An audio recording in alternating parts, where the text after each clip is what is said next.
Does the Jeep Gladiator make a good long-distance traveler?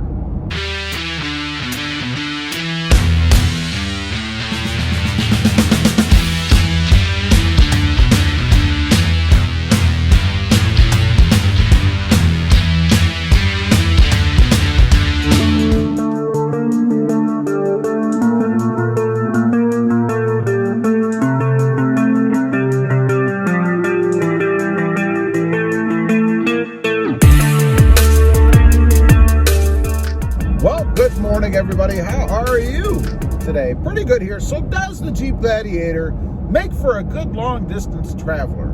You know, I'm out on a little journey this morning. You guys saw in the beginning, thought I'd share a little bit of the road there for you. And I got to thinking, you know, what's it like? And is it any good, the Jeep Gladiator, on a long-distance trip, you know? Can you realistically buy this thing and if you travel a lot, think that you're going to be comfortable with it, that you're going to be satisfied with it? Well, I'm going to give you the short answer right now, and that is yes. But why? Why does it make for a good long-distance traveler? I mean, what is there about it? Well, first of all, it's comfortable. You know, surprisingly, you know, it's a Jeep. Jeep has gotten a bad rap, maybe a deservedly bad rap, for not being the most comfortable vehicle in the world, right?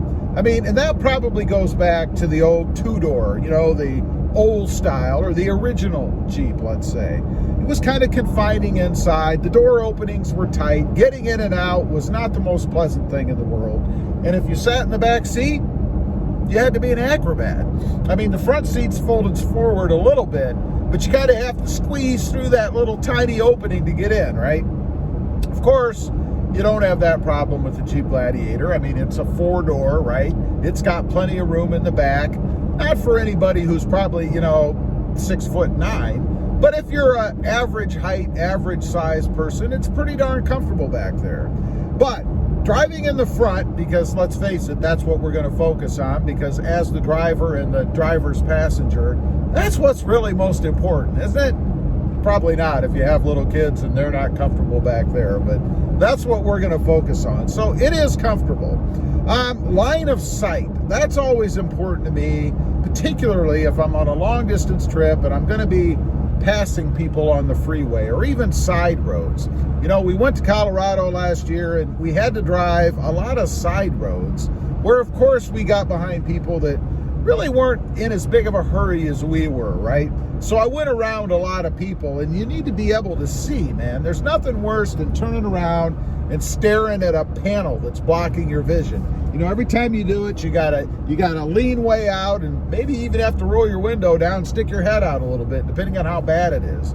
You ever driven a Mustang? They're horrible. You can't see anything out of them. But not with the Jeep Gladiator. It's open. It's got plenty of lines of sight.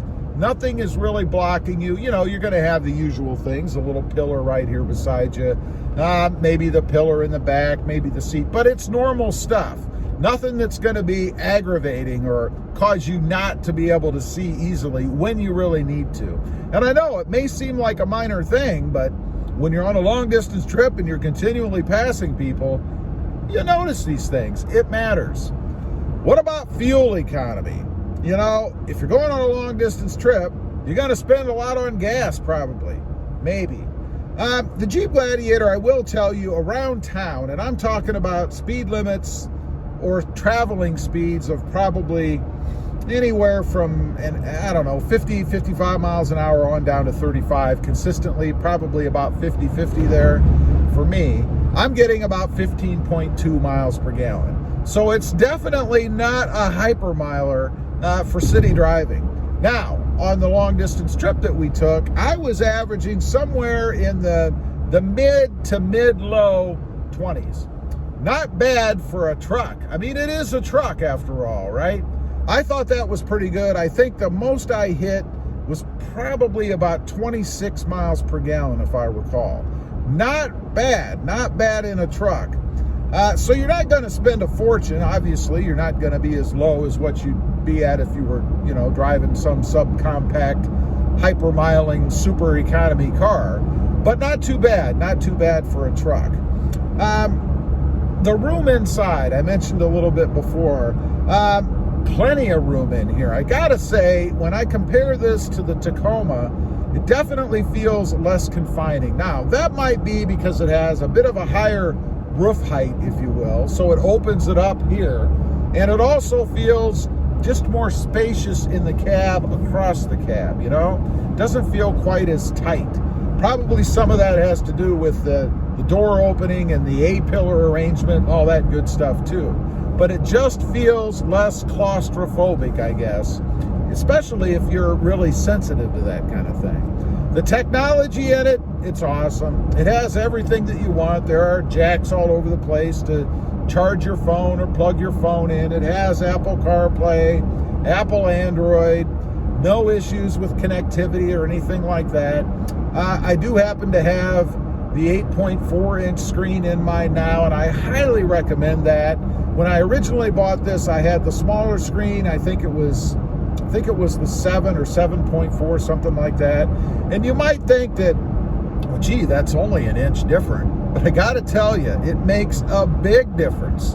You know, it's easier to see things on the screen. The navigation is easier to see. It's just a better, clearer presentation. And it's not that the 7.4-inch screen is bad. It isn't. But this one is just that much better.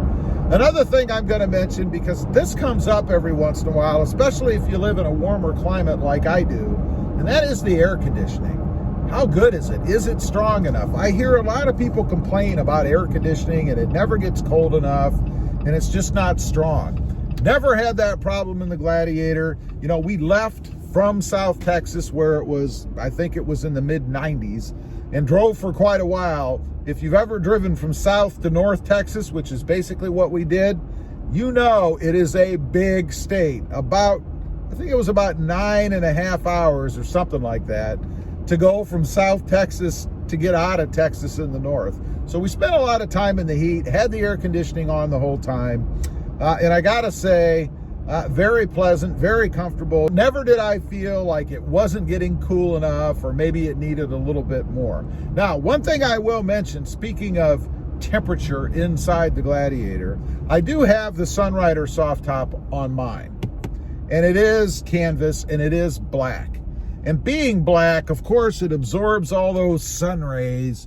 And I could actually feel the heat when I paid attention to it radiating down from that top on the top of my head. I guess I don't have a lot of insulation up here, but I could feel that heat. So that's one thing to be aware of.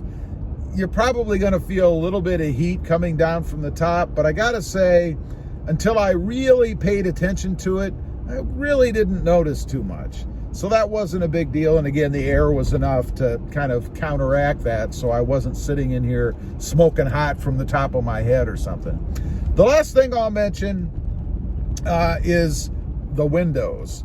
You know, because sometimes when you're cruising along and you don't really need the air, but maybe it's just a slight bit hot, you want to crack the windows or maybe even roll them all the way down.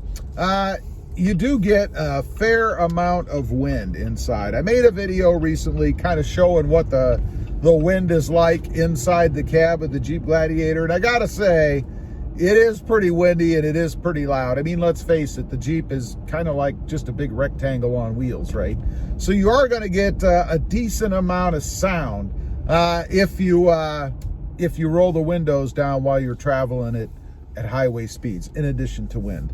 So in the end, I guess, does it make a good long distance traveler? You know, as I mentioned early, absolutely. I loved it. Never did I lack for power, and I forgot to mention that. Plenty of power in this thing. Never are you going to go to pass somebody when maybe you need to get on it a little bit and have to be concerned about having enough power. Plenty. And I was running speeds of sometimes as high as a little over 95 mile an hour out there on the open road, because there's nothing out there between North Texas, or Texas at all, and Colorado. So plenty of power, no issues there. Absolutely makes a fantastic long distance traveler. Anyway, leave a comment. I'd be curious to know if you've taken your Gladiator on any long distance trips.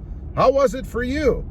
Were you comfortable? Did you think, man, maybe I should have I should have brought something else. I'd be curious to know. Also, real quick, if you're interested, I have 2 other channels.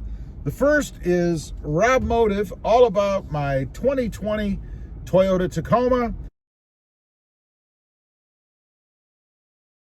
And the second is Rob Motive Civic, all about my adventures with the Honda Civic Type R and the Honda Civic Sport Hatch. Check them out. If you like them, please consider subscribing. Don't forget to click that notification bell so that you don't miss out on any upcoming videos. And do me a favor, smash that subscribe button on the way out. Thanks for watching. Stay safe out there. Bye.